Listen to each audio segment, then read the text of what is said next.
Donc moi, je parle en tant que professeur associé à Sorbonne Université en charge de ce master conseil éditorial. Et donc l'idée, avec le lancement de ce nouveau format qui est un partage d'expériences, c'est de faire l'état des lieux, des actualités de nos métiers de la communication éditoriale, de partir du principe qu'on ne sait pas tout, qu'il y a des évolutions constantes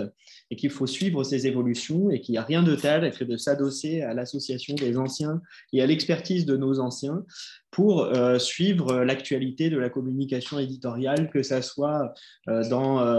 la modération des contenus en ligne, par exemple, comme on va le voir lors de la 3e séance, la manière dont on peut produire des contenus vidéo, comme on le verra à la 2e séance, et aujourd'hui, comment on communique sur les enjeux de la responsabilité sociale et environnementale des entreprises. Donc ce format, il fait la place à la spécificité de notre master qui accueille des élèves des étudiants qui ont un parcours très solide en sciences humaines, qui ont un parcours solide en philo, en histoire, en lettres modernes, etc., et qui souhaitent se former de manière très opérationnelle au métier de la communication éditoriale. Donc, on laisse une place à la fois à la formation sur les outils, à la formation sur les techniques de communication et à la réflexion sur ces techniques de communication. Et puis, le deuxième pan que je voulais aussi présenter avant de commencer à rentrer dans le dur du sujet de la RSE,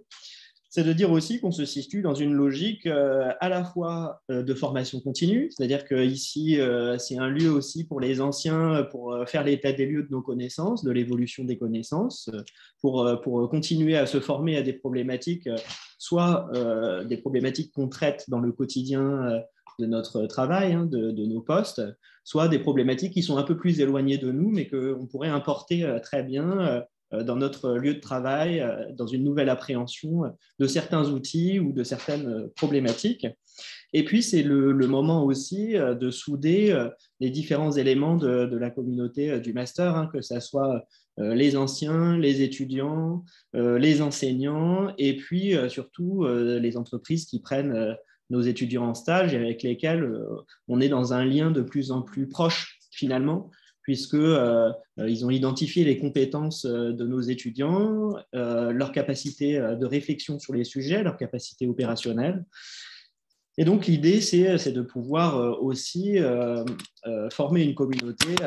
avec ces entreprises qui sont très proches de nous. Alors, je remercie Claire Abrieux, qui est présidente de l'Association des anciens, d'animer cette séance. Et voilà, je laisse à présent la place à Claire, à nos intervenants. Et puis, voilà, j'espère qu'on va tous profiter de ce moment de réflexion.